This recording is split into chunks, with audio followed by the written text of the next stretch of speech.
Democrats digging in their heels ahead of the battle to dismantle Dodd-Frank, but Republicans continue to plug away at reducing government regulation under President Trump's administration. Joining us now with more on this, South Dakota Senator Mike Rounds. He sits on the Senate Banking Committee. Good morning, Senator. Good morning. So give us an idea. The president talked about cutting out a lot of Dodd-Frank. He called it a disaster. What's your appetite for changing this regulatory reform law? We'll take it either piece by piece, or we'll look at a major piece of legislation. Depends on what works best. It's a 2,300-page bill to begin with. Any bill that's that large is never perfect to begin with. You've got to be in a position to make changes. They've not allowed any changes over the last 6 years. Our recommendations are that we should take a look at it in a business-like manner and figure out how we can make capital more affordable to folks that need to borrow money. Right now, the challenge is banks are always going to be able to make a profit, but they do it at the expense of consumers, and consumers are the ones that pay the bill. So if you've got regulations in place that make it harder to borrow money, or if you make it so that the cost of money is greater, it all comes back down to what's best for consumers. We think the Dodd-Frank Act has made it more difficult for businesses to be able to borrow money, and that means when you're trying to set up a business or to grow a business, capital is more difficult.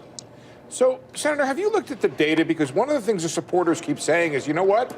Lending growth from commercial banks is pretty solid, about 7%. When they look at the NFIB survey, they say, you know what? Very few small businesses are complaining about the lack of availability of capital right now. So it's sort of hard to say statistically or in the data, where's the problem? Well, I would actually kind of disagree with that, because if you look anecdotally at what individuals are telling us is that there's money available. It's just a matter of qualifying for it. In the central part of the United States, South Dakota as an example, if you want to get money for a home, yeah, you can get an inexpensive rate, but trying to qualify for a mortgage sometimes is next to impossible, simply because the appraisal rules and so forth make it very difficult to actually qualify for those. So what we're talking about is let's simplify it. Let's get rid of the stuff that's not necessary. Let's allow those banks that have got money to lend, allow them to do it. Allow them, rather than telling them how to do it, tell them what the rules are. Senator, let me just make sure I want to just make sure we cover this other area here. Over in the House, Jeb Henschling, the head of financial services, had a bill last year called his Choice Act. Simple capital ratio, raise it up high, and you don't have to deal with the regulators. It's one of the good. Find a lot of love in the Senate. Will it now?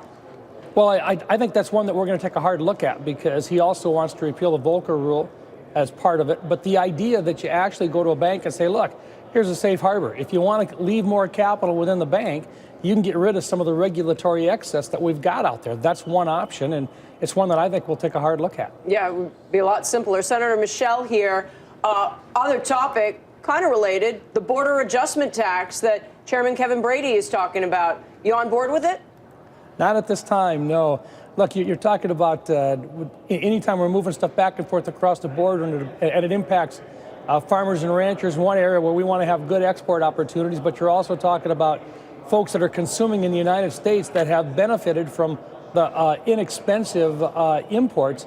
You're really talking about a major change in the United States in terms of who pays the bills. And so anytime we start talking about how we're going to regulate products going out and products coming in, we better darn well know what the impact on the economy is before we start making major changes. All right, I'm going to check the box. I try to ask every Republican congressman on that Senator, question. thanks for joining us, and please check in as this Dodd-Frank reform debate rolls around. Thanks very much. We're wide open. We just want to make it better than what it is today. Awesome.